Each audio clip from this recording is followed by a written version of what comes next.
남북 정상회담 방북단 명단이 발표됐습니다. 삼성전자 이재용 부회장을 비롯해 4대 그룹 경제계 인사들이 포함됐고 가수 지코와 에일리, 작곡가 김형석 씨도 동행합니다. 국민 한 사람당 빚이 3천만 원, 4인 가구라면 한 집당 1억 2천만 원의 부채를 안고 산다는 통계가 나왔습니다. 빚은 특히 정부가 앞장서서 빚내서 집사라고 했던 2015년에서 16년 사이 크게 늘었습니다. 부풀기만 하는 가계부채 위기 진단합니다. 사랑이란 이름으로 포장된 범죄, 데이트 폭력 검거 건수가 연 1만 건을 넘어섰습니다. 특히 4명 중 3명은 이후 다른 연인에게 또 폭력을 휘두르는 등 버릇을 고치지 못하는 걸로 나타났습니다. 끔찍한 폭력을 당한 제보자 사례를 집중 취재했습니다. 대전 도심에서 역주행한 승용차가 마주오던 승용차들과 연쇄 충돌해 1명이 숨지고 2명이 크게 다쳤습니다. 전북 완주에선 2명이 탄 경비행기가 추락해 당국이 수색에 나섰고 서울에서는 22톤 크레인이 무너지는 등 휴일 사건 사고가 잇따랐습니다.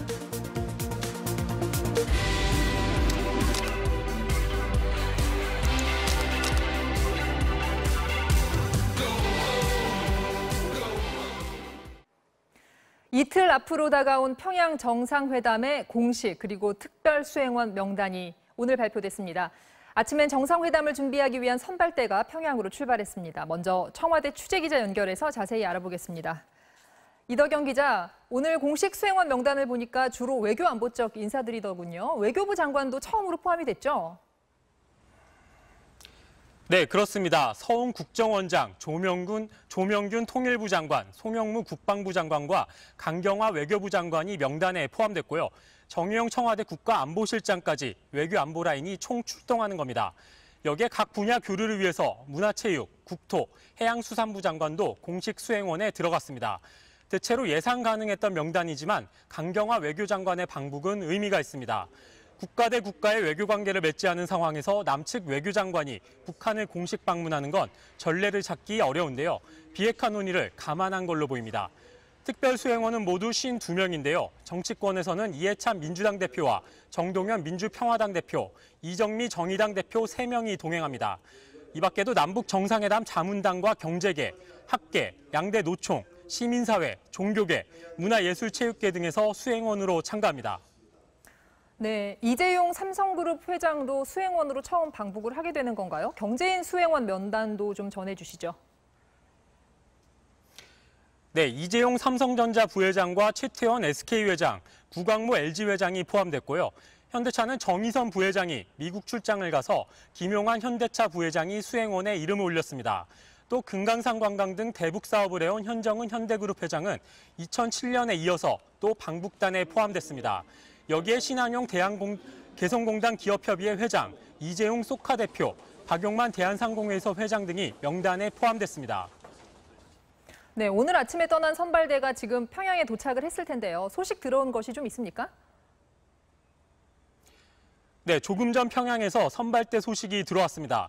일단 통신망 점검부터 했는데 오후 3시 10분에 서울과 시험 통화에 성공했고 지금 팩스 송수신이 원활하게 되고 있다고 합니다.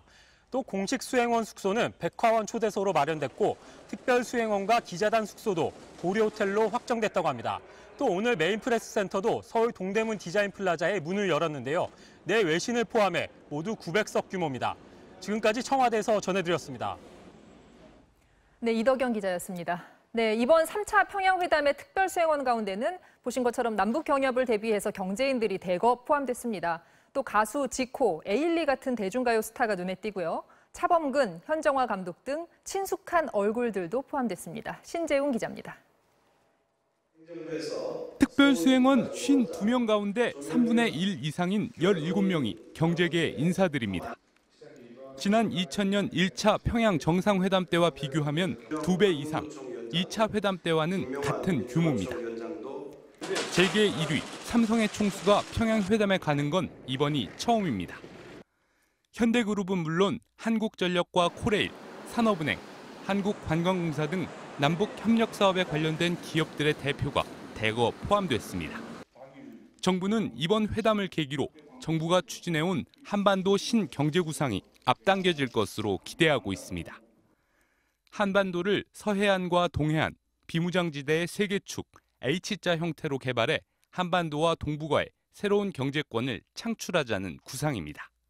비핵화가 잘 진행이 되고 남북관계가 많이 진전되면 평화가 경제다, 경제가 평화다 또 그렇게 생각합니다만은 다만 장하성 정책실장과 김동연 경제부총리 등 청와대 경제라인과 경제부처 핵심 인사들은 현안 대처를 해야 해서 명단에서 빠졌습니다. 가수 지코와 에일리는 대중가수로는 처음으로 특별수행원에 포함됐습니다. 작곡가 김영석 씨와 함께 새로운 문화에 초점을 맞춘 공연을 선보이고 남북 대중문화 교류를 도모할 것으로 보입니다. 탁구의 현정화 감독과 축구의 차범근 감독도 포함돼 남북 단일팀 구성의 정례와 월드컵 공동 개최에 초석을 닦을 전망입니다. 한편 최연소 특별수행원으로 이름을 올린 16살 여중생 김규현 양은 지난달 이산가족 상봉 때 북한의 큰할아버지께 손편지를 써 감동을 줬던 주인공입니다. MBC 뉴스 신재웅입니다.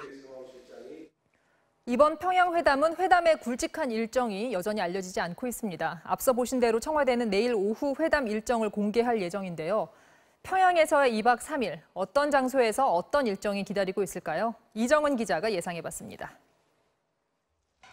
두 정상의 세 번째 만남. 그 시작은 평양 순안공항에서의 악수가 될 가능성이 높습니다. 지난 2000년 김대중 대통령 방북 당시 김정일 위원장이 보여준 파격 영접처럼 김정은 위원장도 첫 장면에 공을 들일 것으로 보입니다. 이전 두 차례 평양 정상회담에선 백화원 초대소가 숙소이자 회담장이었습니다. 이번엔 회담장이 김정은 위원장의 집무실이 있는 노동당 본부 청사로 바뀌지 않을지 주목됩니다. 지난 3월과 9월 대북 특사단이 갔을 때 김 위원장이 처음으로 공개했기 때문입니다. 인민문화궁전에서의 행사 일정도 유력합니다. 역대 남측 정상들이 방문했던 첫날 북측이 만찬을 열었던 곳입니다. 정계와 재계, 사회문화계 인사들은 전례에 비춰볼 때 인민문화궁전에서 간담회를 가질 것으로 보입니다. 이전 평양회담과 달리 이번엔 남북 정상의 부인들이 만납니다. 4.27 판문점 회담 이후 두 번째인데 정상 국가임을 강조하려는 북측이 영부인들의 참관 일정을 마련할 것으로 보입니다.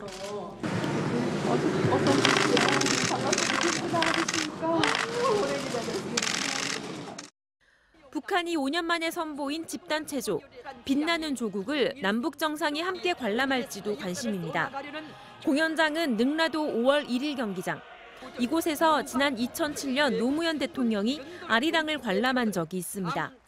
마지막 하이라이트는 공동선언문 서명입니다. 역대 회담에선 2박 3일의 마지막 날 백화원에서 서명식을 가졌는데 이번엔 어떤 곳이 역사의 장소가 될지 관심이 쏠립니다. MBC 뉴스 이정은입니다. 정부가 내놓은 9.13 부동산 대책은 강력한 수요 억제 정책입니다. 집이 한 채라도 있으면 주택담보대출을 받아 추가로 집을 사거나 청약을 통해 새 아파트를 분양받기가 까다로워지죠. 다만 청약을 받아서 집을 넓혀가려는 1주택자가 불리할 수 있어 정부가 1주택 실소유자들에게 당첨 기회를 좀 더 주기로 했습니다. 박찬정 기자가 설명해드립니다. 지난 13일 정부는 집이 한 채라도 있는 경우 규제 지역 내 신규 주택담보대출을 금지했습니다. 이사를 한다거나 부모를 봉양하는 등 실수요의 경우 예외를 두긴 했지만 기존 주택을 2년 안에 처분해야 하는 단서가 붙었습니다. 조금 더 큰 집으로 옮겨보려고 미리 전세를 끼고 아파트를 구매하려 했던 1주택자들은 대출이 막혀 낭패를 보게 됐습니다. 좀 더 버티면은 못 살 것 같다라는 위기감에 저희 그 집을 구매를 한 거였거든요. 지금은 작은 평수에 살고 있어서 몇 년 뒤면은 가져줄게 이런 것들을 생각을 해서. 청약을 통해 중대형 아파트를 분양받으려던 1주택자들의 불만도 커지고 있습니다. 지금까진 전용 면적 85제곱미터 초과 아파트의 경우 투기 과열 지구는 분양 물량의 50%를, 조정 대상 지구에선 70%를 추첨제로 뽑아 그나마 1주택자들의 당첨 가능성이 있었지만 앞으론 당첨자 선정 시 무주택자를 우선하기로 했기 때문입니다. 집을 넓히거나 거주 지역을 옮겨보려는 이른바 갈아타기 목적의 1주택자들을 중심으로 불만이 고조되자 정부는 1주택자들의 청약 당첨 기회를 좀 더 넓히는 방안을 검토하기로 했습니다. 추첨제 물량의 50에서 70% 정도는 무주택자에게 우선 배정하되 남은 물량은 무주택 낙점자와 1주택자가 함께 경쟁하도록 한다는 겁니다. 이번 주 중 정부가 주택 공급 규칙 개정안을 입법 예고하면 이르면 10월 입주 모집 공고분부터 적용될 전망입니다. 청약통장 무용론까지 제기되면서 시급히 1주택자들의 청약 기회를 다소 넓히기로 했지만 신규 대출 제약이 여전히 커 1주택자들의 불만이 해소될지는 의문입니다. MBC 뉴스 박찬정입니다. 가계부채가 올해 안에 1,500조 원을 넘을 것으로 보입니다. 국민 1인당 빚도 3천만 원을 넘길 것으로 예상되는데요. 경기를 살린다며 부동산 대출 규제를 완화했던 것이 가계부채 증가와 부동산 가격 상승이라는 현재의 상황으로 이어지고 있습니다. 노경진 기자가 보도합니다. 자본주의 경제에서 빚을 아예 안 지고 살기는 힘듭니다. 하지만 빚의 증가 속도가 지나치게 빠르거나 부실 대출이 늘어난다면 문제겠죠. 한국은행과 통계청에 따르면 우리 국민 1인당 빚이 올 2분기만 현재 2,892만 원으로 올해 안에 3천만 원이 넘을 게 확실시됩니다. 4인 가구라면 1억 2천만 원의 빚을 안고 사는 셈입니다. 주목할 건 증가 속도입니다. 1인당 빚이 1,000만 원에서 2천만 원으로 느는 데는 9년이 걸렸는데 2천만 원에서 3천만 원으로 가는 데는 5년밖에 걸리지 않았습니다. 특히 2015년과 2016년을 보면요. 2015년 1분기 2,150만 원이던 1인당 빚은 2년 뒤인 2017년 1분기엔 2,640만 원으로 2년 만에 500만 원이나 급격히 증가합니다. 이때 무슨 일이 있었을까요? 경기가 살아나고 심리가 살아날 때까지 한겨울에 한여름의 옷을 입고 있는 것과 같은 부동산 시장의 낡은 규제들을 조속히 격파해야 합니다. LTV와 DTI 완화 등 경기를 살린다며 풀어버린 부동산 자금줄. 결과는 1,500조 원에 육박하는 가계부채와 비이성적 부동산 투기 양상으로 번지고 말았습니다. 금융당국이 올해부터 대출 옥죄기로 가계빚 증가 속도를 낮추고 이번 9.13 대책에선 주택 보유자의 경우 추가 대출을 원칙적으로 금지할 정도로 시장 예상을 뛰어넘는 대책도 발표했습니다. 가계부채의 총량 수준이 이미 높은 수준에 와 있고 가계부채 증가율이 여전히 소득 증가율을 웃돌고 있습니다. 하지만 이미 거대하게 불어난 가계부채 총량은 통화 당국으론 심각한 딜레마이기도 합니다. 부채 증가세를 잡겠다고 금리를 올렸다가 서민, 저소득층들이 이자 부담을 감당 못할 수 있기 때문입니다. 이미 시중은행 대출금리는 지속적인 상승세로 전국 2인 이상 가구의 2분기 이자 비용은 1년 전보다 26.5% 증가했습니다. 거기에 고용과 투자 등 각종 지표 악화는 한국은행의 고민을 더욱 깊게 만들고 있습니다. MBC 뉴스 노경진입니다. 아파트에 입주할 권리를 다른 사람한테 되파는 전매 제도가 투기를 조장한다는 지적이 늘 있어 왔습니다. 실제로 위례와 하남 신도시를 조사해봤더니 5채 중 1채는 시세 차익을 노린 세력이 분양을 받아 전매를 했고 집값은 그 결과 입주도 하기 전에 평균 30%가 올랐습니다. 이동경 기자가 단독 취재했습니다. 전용 면적 97제곱미터인 위례 신도시의 한 아파트입니다. 그런데 이 집은 입주도 하기 전 분양권이 전매를 거듭해 4차례나 되팔렸습니다. 위례와 미사 신도시 일대 집값은 이렇게 거듭된 분양권 전매를 통해 당초 분양가보다 크게 뛴 것으로 나타났습니다. 2008년 처음 분양을 시작한 위례 미사 신도시에 공급된 아파트는 지금까지 5만 세대. 이 가운데 20%에 가까운 9,700여 건은 분양권 전매가 있었던 것으로 국토부 집계 결과 확인됐습니다. 평균 분양가는 4억 7천만 원 수준이었는데 전매를 거치며 6억 원대로 치솟아 입주도 하기 전에 집값이 30%나 올랐습니다. 투기 세력이 차익을 챙긴 겁니다. 전매는 2015년, 2016년에 집중적으로 이루어졌습니다. 2012년 전매 제한이 3년에서 1년으로 줄었고 2014년 실거주 의무 요건까지 완화되면서 투기 세력이 몰려든 겁니다.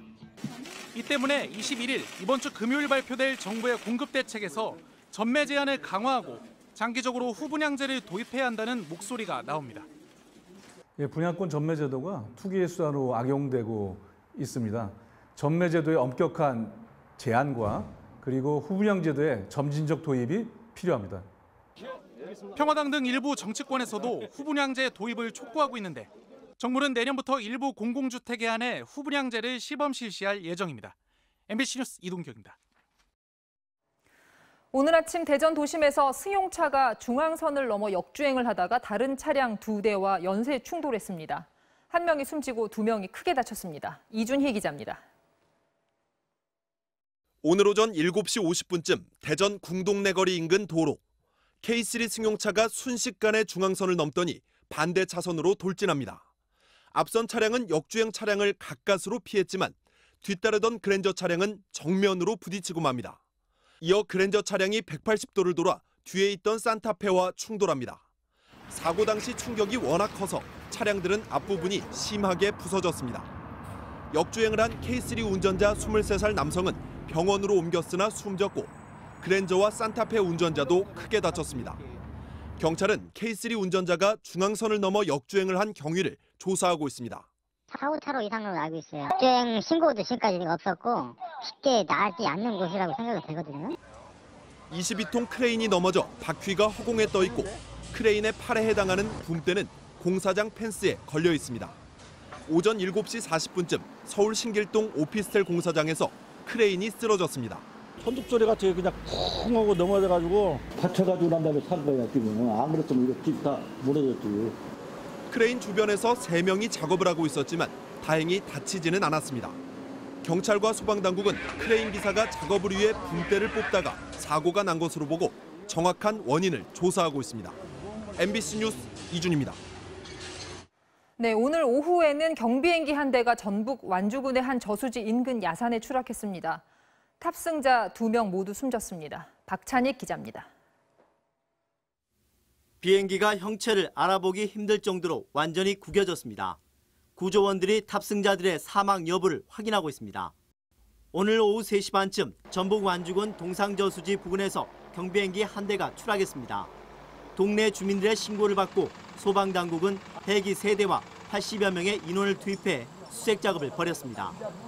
2시간 넘는 수색 끝에 저수지 인근 야산에서 동체를 찾았습니다. 조종사 44살 이모 씨와 동승자 57살 서모 씨는 숨진 채 발견됐습니다. 사고 비행기는 아미고라는 2인승 경비행기로 충남 공주에서 이륙해 경남 합천을 거쳐 다시 공주로 돌아가는 길이었던 것으로 알려졌습니다.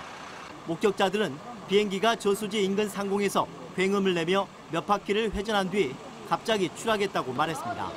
비행기 소리는 났었고 윙 그러다가 이제 오 하니까 이제 보였고 저수지로 뭐가 떨어지기는 했어요 잠깐. 또 일부 잔해는 튕겨져 나가 저수지에 빠진 것으로 전해졌습니다. 국토부는 사고 조사관을 파견해 정확한 사고 원인을 조사할 예정입니다. MBC 뉴스 박찬익입니다. 최근 제주도에 있는 예멘 난민 신청자 23명이 인도적 체류 허가를 받았죠. 오늘 서울 도심에서는 난민 문제에 대한 우리 사회에 정반대되는 2가지 시선을 드러내는 집회가 동시에 열렸습니다. 조희영 기자가 취재했습니다. 우비를 입은 시민들이 난민 혐오에 반대하는 구호를 외칩니다. 난민의 존엄성을 보장하라! 보장하라! 보장하라! 인권단체들이 주최한 오늘 집회에는 난민 신청자와 시민 등 400명이 모였습니다. 이들은 비이성적인 난민 혐오가 퍼지는 걸 두고 볼 수 없다면서 정부가 난민들의 절규에 귀를 기울여야 한다고 주장했습니다. 또 최근 인도적 체류 허가를 받은 예멘인 23명도 난민으로 인정해야 한다고 지적했습니다. 훨씬 더 폭넓게 난민으로 인정받을 수 있는 권리를 좀 전향적으로 시행해야 된다고 생각하고 있습니다. 사흘 전까지 단식 농성을 해온 이들을 비롯해 이집트와 예멘 난민 신청자 20명도 참여해 공정하고 신속한 심사를 요청했습니다. And every time reject me. My daughter have to go school. 바로 길 건너편에서는 난민 수용을 반대하는 집회도 열렸습니다. 난민대책 국민행동이 주관한 집회에서 참석자들은 난민 신청자가 급증해 대한민국 안보가 위협받고 있다면서 난민법을 아예 폐지하라고 촉구했습니다. 수천 킬로미터나 떨어진 우리나라에 이런 이슬람 난민들을 불러들인다는 자체가 정말 진짜 희대 코미디라고 생각이 됩니다. 또 진상조사단을 꾸려 난민 제도를 악용하는 가짜 난민을 가려내 당장 추방하라고 목소리를 높였습니다. 경찰은 두 집회 장소 주변에 경력을 집중 배치했지만 물리적인 충돌은 일어나지 않았습니다. MBC 뉴스 조희영입니다. 연인 사이에서 발생하는 폭행이나 위협을 뜻하는 데이트 폭력이 최근 급증하고 있습니다. 특히 데이트 폭력의 가해자가 똑같은 범죄를 다시 저지르는 재범률은 무려 76%에 달했습니다. 서유정 기자가 실태를 취재했습니다. 남자친구가 이상하다는 느낌을 받은 건 만난 지 한 달쯤 됐을 때였습니다. 전 남자친구랑 어떤 식으로 어떻게 관계를 했냐, 뭐 성적인 수치심이 되는 얘기를 하길래 김 씨는 헤어지자고 했고 그때부터 끔찍한 폭행이 시작됐습니다.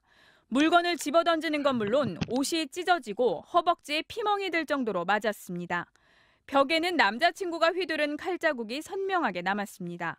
저를 이렇게 들어서 2층에서 떨어뜨리려고 칼을 들면서 다시 한번 말해봐라. 진짜 헤어지고 싶냐.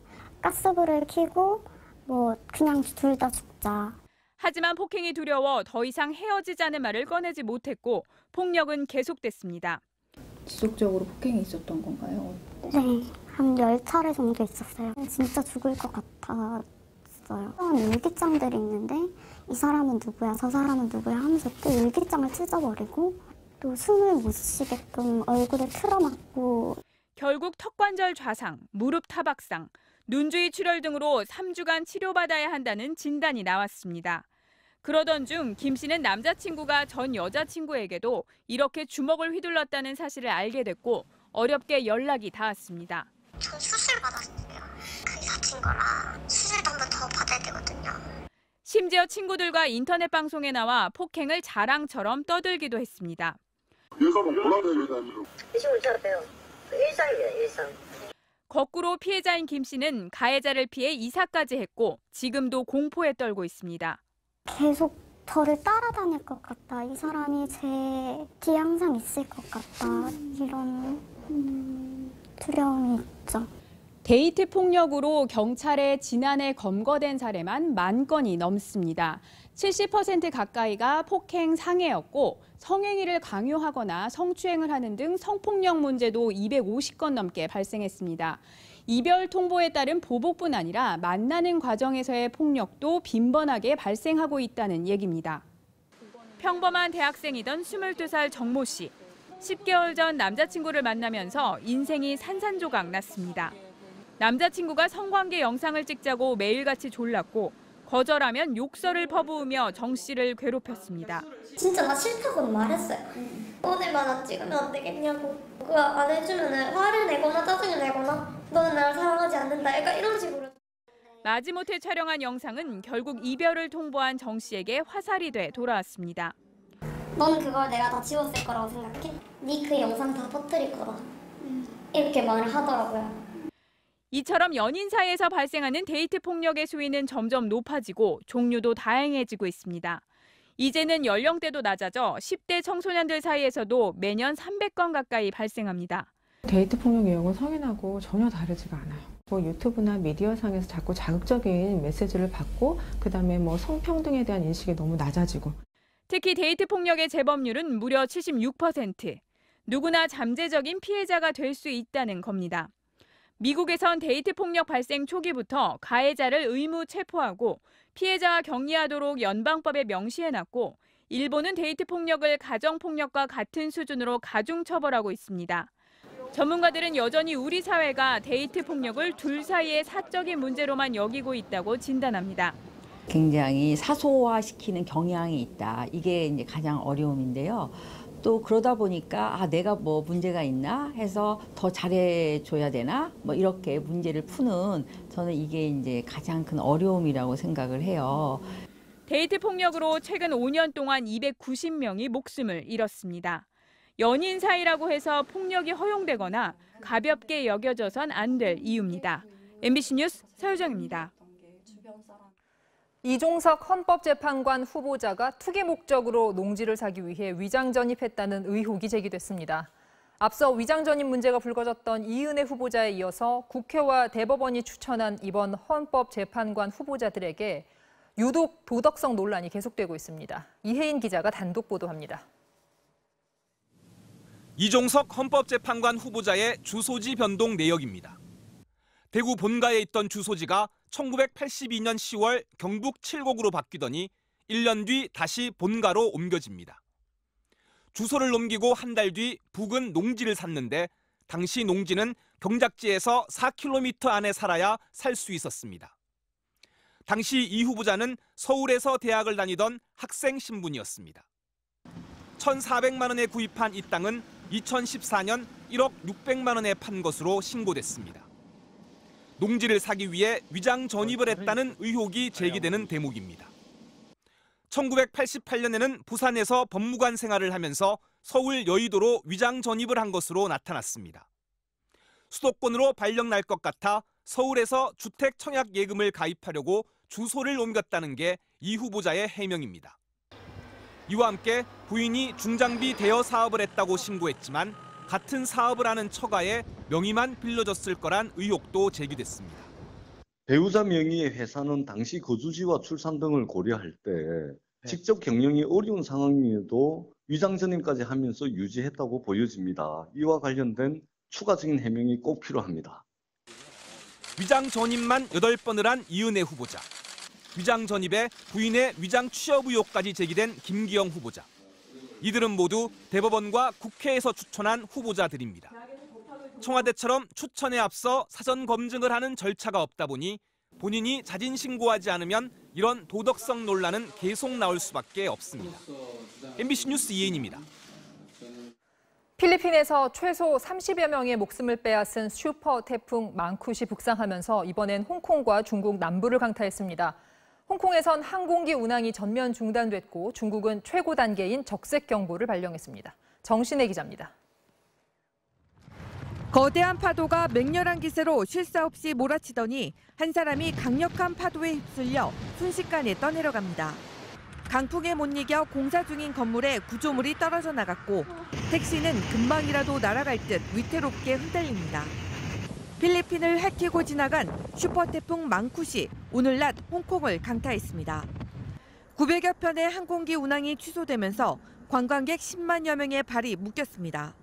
这2天行程估计是没有了，因为台风天嘛，出不去，地铁也关了，巴士也停了，船也没了。 세계 최대 도박 도시 마카오도 사상 처음으로 카지노를 전면 폐장했습니다. 망쿠시 북상하면서 광둥성과 하이난성 등 중국 남부 지역에서도 피해가 속출했습니다. 但是我们预计它进入南海以后，在趋向于越西的这个过程中间，强度还是有再次增强的这种可能。 특히 광둥성 내 원자력 발전소 2곳은 비상 인력을 긴급 배치했고 중국 기상국은 최고 단계인 적색 경보를 발령했습니다. 앞서 최고 시속 305km 망쿠시의 직격탄을 맞은 필리핀 북부 루손섬 일대는 폐허로 변했습니다. 40곳이 넘는 지역에서 산사태가 발생한 가운데 지금까지 최소 32명이 숨지고 40여 명이 실종됐습니다.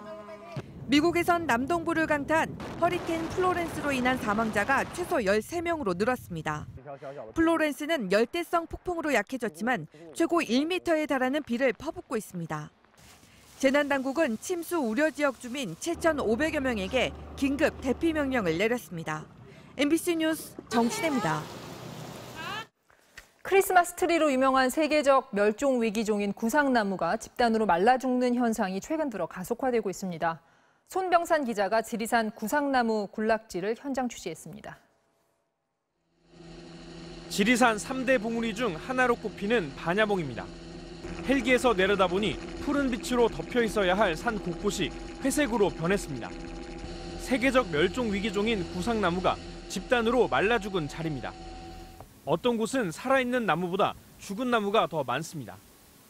지리산 구상나무 숲에 도대체 무슨 일이 벌어지고 있는지 직접 산을 오르면서 확인해봤습니다. 해발 1,500m 고도부터 죽은 구상나무들이 보이기 시작하더니 고도가 높아지자 급증했습니다. 이곳은 지리산 반야봉 정상 근처입니다. 이렇게 말라 죽은 나무들이 많이 보이는데요. 특히 태풍이 오거나 강한 바람이 불게 되면 뒤에 있는 나무들처럼 뿌리의 힘이 약해져 쓰러질 수 있는 나무들이 더 많을 걸로 보입니다. 반야봉 일대 구상나무는 모두 15,000여 그루.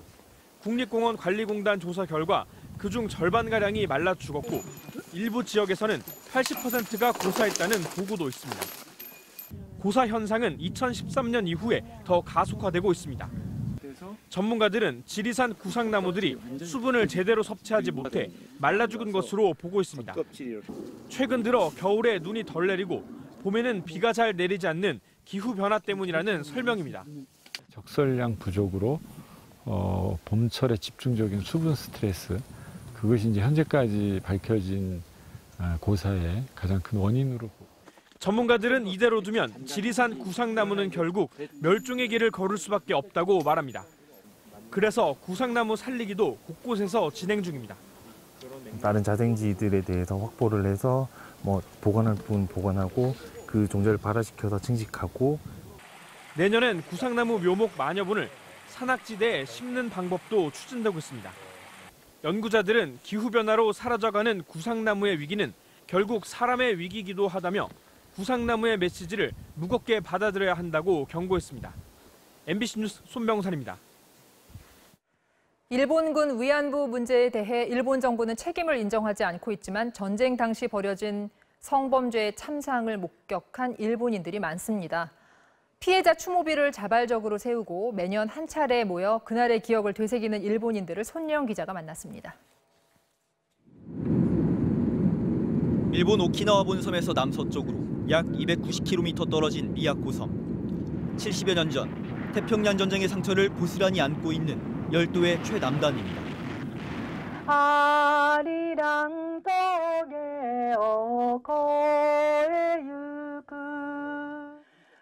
이국의 외딴 섬에 울려 퍼지는 구슬픈 가라.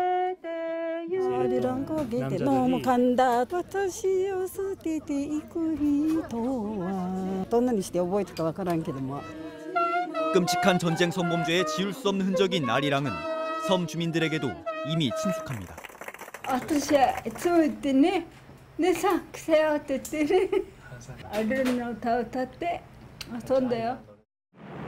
태평양 전쟁이 막바지로 치닫던 1945년 오키나와 인근 섬에만 위안소 130곳이 들어섰고 끌려온 일본군 위안부는 700여 명으로 추산됩니다. 군인들과 함께 온 낯선 소녀들의 모습을 주민들은 생생하게 떠올립니다. 十数メートルぐらいね、日曜日との列を順番で待っていた状況を全部僕ら見ています。兵隊が1人ぐらいはまだ生きてると思いますので、勇気を出して表現してもらえばいいんだけどね。 하지만 일본 당국은 군부대 작전 지도 같은 증거 대부분을 없애는 데 바빴고 당시 이 지역에서 군홧발에 짓밟힌 할머니들마저 모두 세상을 떠났습니다. 증거를 내놓으라며 버티는 일본 정부를 대신해 섬 주민들은 1년에 한 번씩 모여 그 시절의 참상을 되새기고 있습니다. 잊지 않겠다며 자발적으로 아리랑비를 세운 지도 어느덧 10년입니다. 여성들에게라는 내용의 추모의 비석을 만들기도 했는데 위안부 피해를 입은 11개 국가 언어와 베트남어로 번역해두기도 했습니다. 語り継ぐためにはもう年齢がもうそう残り少ない人生ですから、何かとこういう印ですが記念を残しておけば. 피해자 여성들의 증언만으로는 굉장히 의심을 받는다거나 그 목격을 증언하는 분들의 증언이야말로 가장 확실한 증거이고. 하지만 당시 주민 대부분은 세상을 떠났고 생존한 고령자들도 건강이 좋지 않은 상황. 미야코 섬 주민들은 기억의 대물림으로 전쟁과 척취를 되풀이하지 않겠다고 약속합니다. 身近な子どもたちに伝えることによってしかそれは伝わらないと思っているので、それはやっぱり伝えていきたいと思っています。私たちの責任だと思っている。 양심과 인륜을 앞세운 일본인들의 국경을 넘은 반성과 추모가 위안부 할머니들의 70년 한을 달래는 진원곡으로 울려 퍼지고 있습니다. 일본 오키나와 미야코지마에서 MBC 뉴스 손령입니다. 오늘 밤 11시 5분 탐사기획 스트레이트에선 지난 2009년 쌍용차 파업 당시 이명박 정권 청와대와 조현오 전 경찰청장 사이를 오가며 쌍용차 사태 배후에 깊숙이 개입했던 김 사장이란 수상한 인물의 행적을 처음 폭로합니다. 또 쌍용차 노동자와 가족 30명을 죽음으로 내몰았던 쌍용자동차와 이명박 정권의 석연찮은 구조조정 강행과 매각 과정, 그리고 대법원의 재판 거래 의혹을 보도합니다.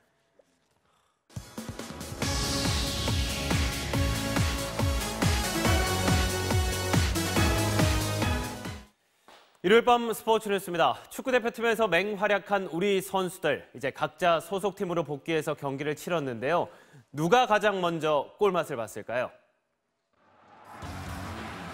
강등권 탈출이 시급한 간바 오사카. 1대1로 맞선 후반 23분입니다. 좌측 측면 돌파에 이은 크로스, 그리고 황의조의 슛! 역전골을 터뜨립니다. 네, 나 여기 있어! 이렇게 두 손을 번쩍 드는 황의조 선수 보이시죠? 완벽한 타이밍에 수비 2명을 파고들면서 이게 바로 특급 골잡이의 움직임이죠. 2대1로 승리한 간바 오사카, 영웅이 돌아왔다며 반길만한 것 같습니다. 자, 리버풀전 교체 명단에 이름을 올린 손흥민 선수, 여기저기 사진 요청에 인기가 대단합니다. 자, 경기 중 흘러가는 광고판에도 중국어로 손흥민 보이시나요? 자, 해석을 해보면 손흥민 오빠 프리미어리그 통행증 발급 축하해요. 파이팅입니다. 인데요. 와, 여기 대체 광고를 내려면 얼마나 들까요? 중국 팬이 신청한 것 같은데 대륙의 클래스가 확실히 다릅니다. 자, 교체 출전한 손흥민이 한 번 접고 슈팅, 여기서 태클에 걸리는데 다시 보니 수비하던 마네가 발로 찼네요. 하지만 페널티킥은 선언되지 않았습니다. 팀이 2대1로 패하면서 더 아쉬운 장면이 됐습니다. 자, 이번엔 미국 메이저리그 사커 보시겠는데요. 길게 올라온 공을 질라탄이 돌면서 슛! 와, 이건 태권도 발차기 같은데요. 역시 태권도 검은띠 유단자답습니다. 자, 질라탄이 이 골로 개인 통산 500호 골, 금자탑도 세웠습니다. 프로야구 대전 경기는 이 장면이 승부처였습니다. 한화 하주석 선수의 타구를 LG 최은성 선수가 잘 잡았는데요. 비디오 판독으로 다시 한번 보시겠습니다. 이명록 기자입니다. 한화 하주석의 큼지막한 타구를 LG 우익수 최은성이 잡아냅니다. 이대로 이닝이 종료되는가 싶더니 비디오 판독이 실시됩니다. 느린 그림으로 보니 공이 철망에 먼저 맞고 글러브에 들어간 것으로 확인돼 2루타로 정정됐습니다. 주자 2, 3루로 천금 같은 기회를 되살린 한화는 최재훈이 2타점 적시타를 쳐내면서 LG 선발 김대현을 흔들었습니다. 승리 요정 이성열의 솔로 홈런까지 터졌습니다. 선발 투수 헤일은 LG 타선을 6과 3분의 2이닝 1실점으로 막아냈고 한화는 3연패에서 벗어났습니다. 아시안게임 휴식기 이후 심각한 부진에 허덕이는 롯데는 8연패의 수렁에 빠졌습니다. 넥센 선발 브리검을 상대로 단 3안타에 그치며 2대0 영봉패. 데뷔 첫 완봉승을 헌납했습니다. 반면 롯데 선발 레일리는 8이닝 동안 삼진 11개를 잡아내고도 패전의 멍해를 썼습니다. 넥센 김혜성의 5회 2타점 적시타가 승부를 갈랐습니다. 선두 두산은 해결사로 떠오른 정수빈의 결승타로 NC의 8연승을 저지했고 기아는 나지완의 연장 끝내기 안타에 힘입어 3연승을 달렸습니다. MBC 뉴스 이명거입니다. LA 에인절스의 두 기둥이죠. 트라웃과 오타니가 처음으로 연속 타자 홈런을 쳐냈습니다. 토플레이 출발합니다. 네, 이래부터 마이크 트라웃이 선제 투런 홈런을 쏘아올린 LA 에인절스. 지난해 33개를 뛰어넘는 시즌 34호 홈런입니다. 이어지는 4번 타자 오타니. 자, 센터 쪽 큰 타구 가운데 담장을 넘겨버리는군요. 시즌 20호 홈런. 트라웃과 오타니가 연속 타자 홈런을 친 것은 처음인데요. 오타니의 헬멧을 들어 장난까지 치는군요. 자, 엄청난 속도로 구불구불한 산길을 질주하는 랠리 경주차. 운전 기술이 정말 대단하죠. 하지만 항상 잘 달리는 것만은 아닙니다. 아이고, 이렇게 나무에 부딪히기도 하는데요. 뭔가 이상이 생긴 것 같습니다. 내려서 살펴보기 시작하는데 급기야 차에 불이 붙고 맙니다. 네, 소방차까지 동원된 끝에 불길을 잡고 맙니다. 자, 경주는 포기해야 했지만 아무도 다치지 않아서 다행이군요. 자, 공이 네트에 맞고 갑자기 방향이 바뀌면 당황스럽죠. 걱정하지 마십시오. 이런 방법이 있습니다. 채를 몸 뒤로 돌려서 차분하게 가랑이 사이로. 네, 말은 쉽지만 갑작스러운 상황에서 엄청난 순발력을 발휘한 거죠. 박수 받을만 합니다. 네, 지금까지 토플레이였습니다. 한 골 뒤진 상황, 남은 시간은 20초. 네, 골도 세리머니도 모두 환상적인 경남 말컹의 극장골 감상하시죠. 일요일 밤 스포츠 뉴스였습니다.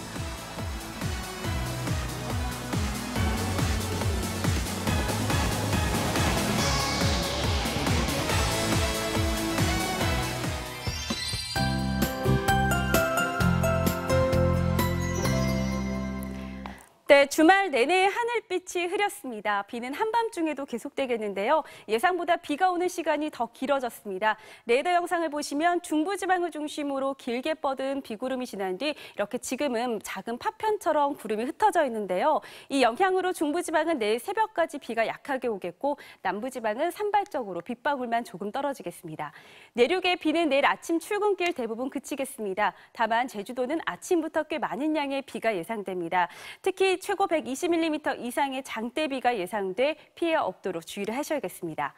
내일 제주를 제외한 전국의 하늘 구름이 서서히 걷히겠는데요. 차차 낮부터는 맑은 하늘을 드러내겠습니다. 구름 사이로 볕도 따사롭게 내리쬐겠습니다. 내일 아침 최저기온 서울과 강릉은 19도로 시작하겠고 중부지방 대부분 낮 동안 27도 안팎까지 오르겠습니다. 오늘보다 기온이 조금 높겠고요. 기온차가 다소 벌어지겠습니다. 남부지방의 기온은 광주와 부산 27도 안팎으로 대부분 오늘과 비슷하겠습니다. 다음 주 목요일에 한 차례 비가 내린 뒤에는 낮에도 한층 더 선선해지겠습니다. 날씨였습니다. 일요일 뉴스데스크 마치겠습니다. 시청해주신 여러분 고맙습니다.